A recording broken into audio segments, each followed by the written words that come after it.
मंडळी, उन्हाळ्याचे दिवस आहेत ना, उन्हाळ्यात आपण स्वतः दिवसातून 2 वेळा अंघोळ करतो. पण आपल्या द्राक्षाच्या खोडाचं काय? कारण की मागच्या वर्षी तो मिलीबाग आणि खोडकिडा आपल्या बागेत बिना भाड्याचे भाडेकरू बघून बनून राहिले होते ना. मग खरं छाटणी झाल्यावर खोड धुवायलाच पाहिजेत. ज्या बागेत हे पाहुणे येतात ना, तिथे वर्षातून 3 वेळा खोडे धुणे ही कंपल्सरी आहे. आपला नियमच आहे हो. आता तुम्ही म्हणाल औषध कोणतं मारू? मार्केटमध्ये लय भारी जुगाड आहेत. आता सगळ्यात मोठं जुगाड सगळ्यात जास्त वापरलं जाणार क्लोरो आणि क्रुयाकॉन यांची जुगलबंदी हे तर सगळ्यात हिट आणि ट्रेंडिंगचा विषयच आहे. त्यानंतर येतं अप्लाइड. आता अप्लाइड हे पण भारी काम करतं, त्यामुळे काही विषय नाही.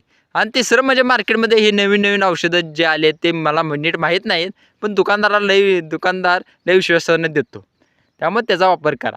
पण इथे वापर करताना एक चूक लक्षात घ्यायची. एक चूक कधीच करू नका. काही लोक खोडं धुताना असं औषध मारतात जसं काय सत्यनारायणच्या पूजेचं तीर्थ शिंपडतायत. अरे कंजूस लोकांनो, असं करून मिलीबाग मारणार नाही, तो उलट तुमच्यावर हसेल. खोड आणि वलांडे एकदम गच्च भिजले पाहिजेत. प्रत्येक झाडाला 1 ते 2 लिटर पाणी गेलंच पाहिजे. जसं आपण धुळवडीला मित्रांना भिजवतो ना, तसंच रिझल्ट येईल. नाहीतर उगाच म्हणाल कंपन्यांचं औषध बोगस आहेत.